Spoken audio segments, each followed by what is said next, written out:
On va maintenant rencontrer Franck. Oui. Monsieur Cotin. Franck, il est Cotin. Tu es scénographe végétal et tu as notamment dit, j'espère que c'est bien toi qui l'as dit, sinon tu feras semblant, le vivant nous entoure, il est partout. Il y a des gens qui en sont très détachés. Un jardin des plantes, c'est un jardin botanique et scientifique, mais c'est avant tout un jardin public, un lieu de vie. C'est vrai, j'ai dû dire ça quelque part. Et que tu crées un lien entre le dessin et l'environnement du jardin et que tu convertis tout en volume. Donc toi, tu es un homme du service des espaces verts et de l'environnement. Sève, petit jeu de mots avec la sève, j'imagine. Oui, évidemment. Très bien. C'est quoi ton travail, ta passion, dirons-nous? Tu es un homme passionné? Oui, je suis un homme passionné. Donc ma passion, passion, c'est le jardin. Non, ouais. Tu es scénographe végétal. Alors, en quoi ça consiste, ce beau long métier? Je suis passionné de jardin depuis toujours. Ça me T'as grandi dans la nature? Ouais, j'ai grandi à la campagne et j'avais 2 grands-mères passionnées de jardin, donc ils passaient leur temps dehors jardin à bouturer, à ramener, quand elles allaient quelque part, à ramener toujours une bouture. On s'échangeait des trucs et ils m'ont versé là-dedans. Et puis après, je suis devenu, je fais des études de biologie. J'ai toujours été observer le vivant, les animaux, les plantes. Et donc, ce que je fais aujourd'hui, c'est mon métier, mais il y a une part de passion dedans. Donc, je suis responsable des événements dans les parcs et jardins de Nantes. Et notamment, donc, depuis 4 ans, je travaille avec Claude Ponty, donc le célèbre illustrateur et auteur de littérature jeunesse. Qui nous a bercés. Voilà. Qui nous a fait grandir, qui nous a fait rêver. Et qui continue. Parce qu'il est encore là. Il sort un livre par an, toujours. Le prochain sera une grosse surprise parce que il reconnaîtra peut-être des petits morceaux de Nantes dedans. Ah ouais. Ça, exclu. Est-ce qu'il garde la même patte ou est-ce qu'il évolue? Non, je crois après, je pense qu'il se nourrit aussi de l'air du temps. Il est très impliqué. C'est aussi un militant dans plein de choses. Et voilà, les droits de l'homme. C'est un conteur formidable. À une réunion avec lui, t'es là? Tu l'as rencontré, Christine? Ah bah oui, on l'a rencontré souvent. T'écoutes, quoi. Vous me direz quand la prochaine fois qu'il passe à Nantes. Je te jure, t'es scotché. Et donc, il va revenir bientôt. Donc du coup, lui... Il fait les dessins. Voilà, il continue donc, de son côté à faire évidemment toujours ses livres avec tout son imaginaire. Voilà, c'est toujours un petit peu déjanté. Le texte est aussi toujours complètement abracadabrantesque, comme aurait dit quelqu'un. Et donc, en fait, on l'a contacté en 2013.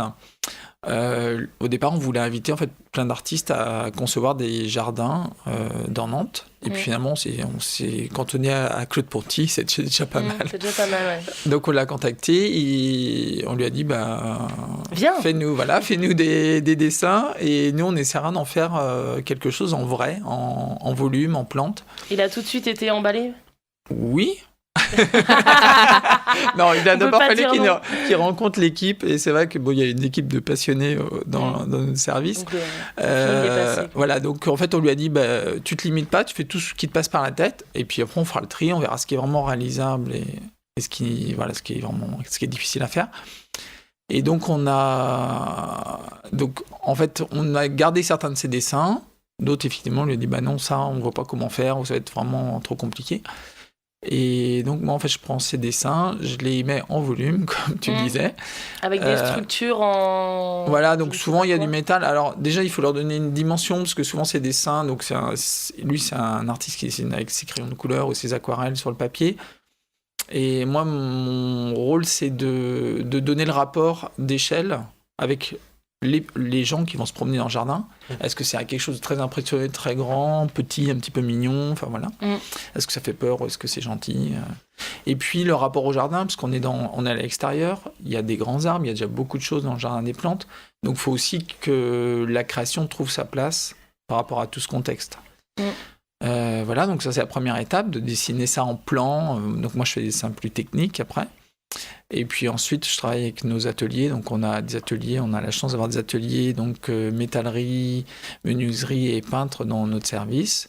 Et puis après, on fait appel à différents artistes aussi nantais, des sculpteurs, des gens qui font des décors de théâtre, des choses comme ça. Voilà. D'accord. Et je continue. Vas-y. Ma longue histoire.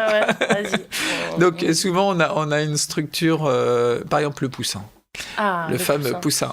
Qui dort, qui fait la sieste. Qui dort, qui migre en hiver et qui revient en été Ah oui, c'est dormir. ça, c'est ça qui est dingue. Et il disparaît en hiver, puisqu'en fait, le secret, c'est qu'il est fait avec des plantes qui gèlent en hiver. Donc il est obligé de migrer comme les oiseaux migrateurs. Et il migre où? Ça, c'est on ne secret. sait pas, il écrit des petites lettres de temps en temps. C'est comme le nain de jardin d'Amélie Poulain. Voilà. Il prend avec le poussin. J'ai l'impression qu'on vient de me casser un mythe. Ouais. Le poussin. Ouais.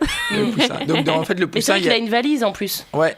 La dernière fois, il avait sa valise. La fois d'avant, il avait Donc son là, coussin. Comment il revient cette année? On verra. C'est la grosse surprise cette année. Peut-être qu'il sera réveillé. Ah, peut-être, je sais pas. Tu penses qu'il a des yeux de quelle couleur? Je sais pas, on n'a pas imaginé encore qu'il dort. De toute façon, il dort. Ouais. Et donc, on fait une structure en métal. Donc en 3D, c'est une sorte de squelette du poussin, mais squelette extérieur. Et après, on remplit tout ça de terre. Et on met un grillage sur toute la surface de la structure. Et dans chaque petit trou du grillage, donc qui fait à peu près 5 cm, on met une petite plante minuscule qui fait 5 cm. Et donc là, c'est Zalternanthera brillantissima, aurea. Waouh, quel poète. Voilà, je dis ça pour Dominique. Pour ceux qui sont cultivés, qui c'est ça? adore les noms latins. Mm. Et puis, donc ensuite, toutes ces petites plantes côte à côte, donc il y en a des dizaines de milliers qui sont groupées pour faire la peau du poussin. C'est et ensuite, super minutieux, voilà, en elles sont fait. taillées tout l'été. Ouais, c'est un boulot de dingue. Donc il y a 4-5 jardiniers qui font ça pendant 2 semaines. Voilà. Trop bien. Trop bien, trop bien. Donc c'était... Et Tout ça pour le rêve des Je vous ai tout noyé petits et avec des la sorte de grands. coussin. ouais. Donc moi j'ai envie que tu nous racontes un peu l'histoire du jardin. Avec donc il y a un poussin, il y a un ours. Il y a un ours, il y a est-ce que c'est comme une BD de Claude Ponty ou est-ce que lui il s'est juste imaginé des personnages pour que nous les promeneurs, observateurs, poètes, tout ça, on se fasse nous-mêmes notre imaginaire. Enfin, comment a été pensé le jardin par rapport à... En fait, l'idée, c'est plutôt de faire une collection, puisque le jardin, c'est un jardin botanique, donc en fait... Un jardin remarquable. Voilà, remarquable. Et donc, puisqu'il est un jardin historique, qui date... Donc, le dessin actuel date de la fin du 19e siècle. Et ce qui est particulier, donc, c'est... reproduit, on veut dire que ça évoque un paysage un peu naturel, même si c'est totalement artificiel. Mais dedans, en fait... Artificiellement naturel. Voilà. Dedans, on a des collections, en fait, botaniques. Donc dans certains secteurs, on trouve les plantes qui vivent dans l'Himalaya, d'autres secteurs, voilà, soit par famille, soit par environnement géographique. Et en fait, donc, quand Claude Ponty a conçu ses œuvres, il n'a pas conçu ça comme une histoire, mais plutôt comme d'autres parties de la collection. C'est-à-dire qu'en fait, il y a même certaines plantes pour lesquelles il a fait un dessin, alors qu'elles existaient déjà, et il a écrit un texte, et en fait, on ne sait plus si c'est une création de Claude Ponty ou si c'est une vraie plante. Il y a par exemple un épicéa de Serbie qui a une tête, on dirait une chandelle, il l'appelait la chandelle verte. C'est un truc, un conifère tout droit, en fait, qui a les branches toutes repliées pour pas que la neige s'accroche dessus. C'est trop mignon. Et du coup, les gens pensent que c'est un truc qu'on a fabriqué, alors que c'est une vraie plante. Ah, c'est une vraie plante. Ouais.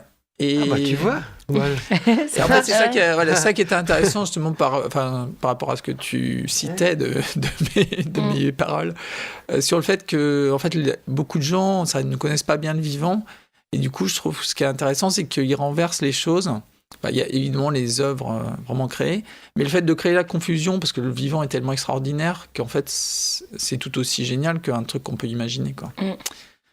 Voilà, donc chaque création dans le jardin, elle a sa vie, mais il y a quand même des lignées. Il y a par exemple tous les bancs.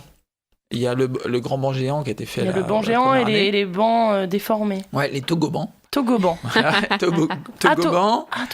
Ouais, c'est un jeu de mots sur Ouais. Voilà, les togobans, on a le banc lançoir, on a les siestobans.